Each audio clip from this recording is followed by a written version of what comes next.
Assalamualaikum warahmatullahi wabarakatuh. Perkenalkan nama saya Radri Komalaningkia, NIM 23252048, kelas TID semester 5. Oke, di sini saya akan menjelaskan tentang jenis-jenis malware dan studi kasus serta cara penanganannya. Nah, di sini saya akan memaparkan 5 jenis malware, yaitu ransomware, virus, malware phishing, adware, dan trojan. Oke. Selanjutnya, yaitu saya akan menjelaskan ransomware, yaitu malware yang muncul atau mengenkripsi file kita, lalu hacker atau penjahat itu akan meminta tebusan uang untuk membuka enkripsi file kita. Nah, kasusnya seperti berita yang saya temukan, yaitu tentang serangan ransomware ke PDNS Indonesia tahun 2024. Nah, kasus ini merupakan kasus besar di Indonesia yang menyerang pusat data nasional, layanan imigrasi, kesehatan, dan pemerintah sempat lumpuh karena adanya kasus ini. Hacker ini meminta tebusan sekitar 8 juta US dollar atau kurang lebih 131 miliar untuk membuka data yang dienkripsi. Dampaknya, layanan publik terganggu beberapa hari. Penanganan dari pemerintah atau perusahaan itu memutuskan akses server yang diserang, memindahkan layanan ke server data center cadangan, melakukan pemulihan sistem bertahap, tidak membayar tebusan, serta memperbaiki keamanan agar lebih kuat. Oke. Selanjutnya virus. Virus itu seperti flu. Kalau sudah kena, maka bisa menular, cepat menular ke yang lain atau ke file lain. Jadi kasusnya seperti kita mendownload aplikasi bajakan ilegal.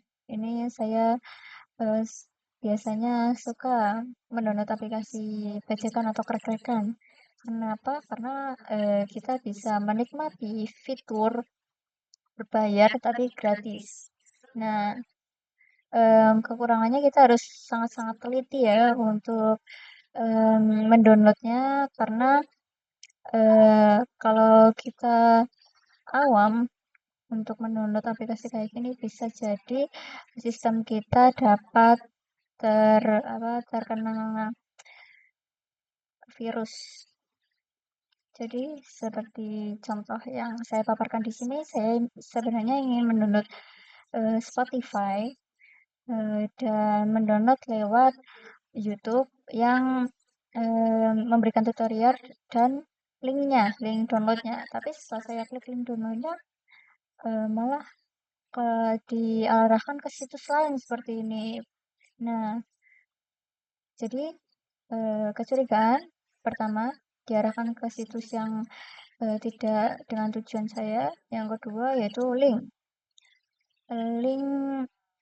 lokasi ini menandakan berita, dan kedua kali saya pencet linknya itu seperti yang di kanan saya ini memaparkan tentang investasi online.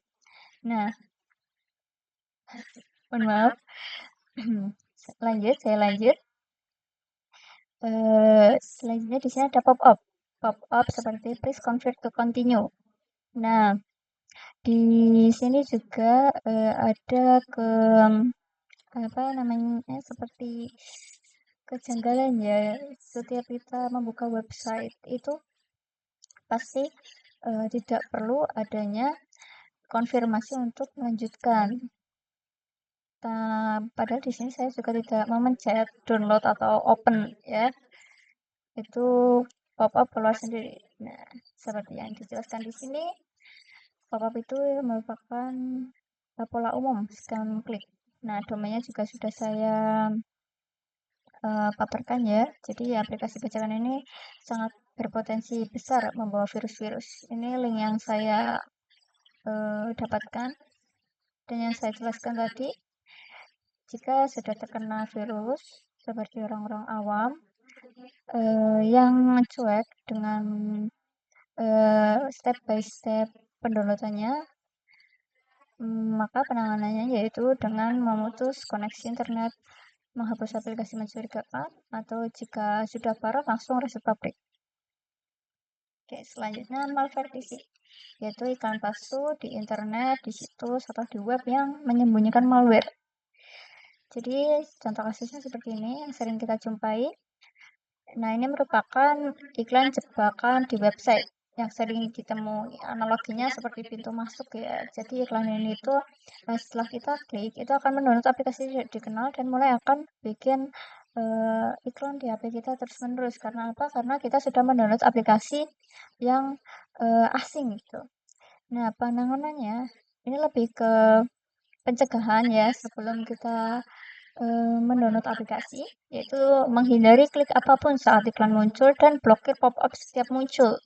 Pop-up yang tidak seperti tidak ada hubungannya dengan situs atau web yang sedang kita apa namanya kunjungi. Ya.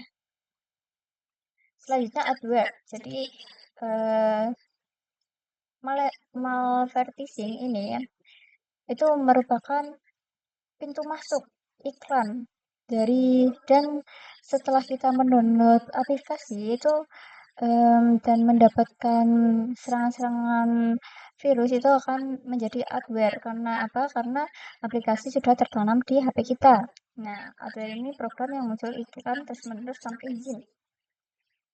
Kasusnya ini tidak lama, saya juga mendapati tidak sengaja menginstal aplikasi tidak dikenal dari website, lalu muncul spam iklan di handphone tanpa membuka aplikasi apapun sampai mengganggu sistem. HP jadi ngehang, restart sendiri. Karena ketidaksengajanya mendownload, mengklik iklan dan mendownload aplikasi tersebut. Nah, nggak cuma dari iklan tadi, sebelumnya juga yang bagian virus itu bisa juga seperti ini karena kita mendownload bajakan. Dan ini bisa dari iklan juga. Cara penanganannya bagaimana? Itu sama saja karena dengan kita mematikan koneksi, lalu menginstal aplikasi yang baru terpasang, lalu cabut izin aplikasi mencurigakan, membersihkan setting dan data browser itu uh, dapat menghentikan virus yang sudah tertanam di HP. Selanjutnya Trojan. Trojan adalah malware yang menyamar sebagai aplikasi baik, tapi diam-diam membuka pintu bagi hacker. Nah, kasusnya yaitu aplikasi undangan nikah yang dulu sempat viral itu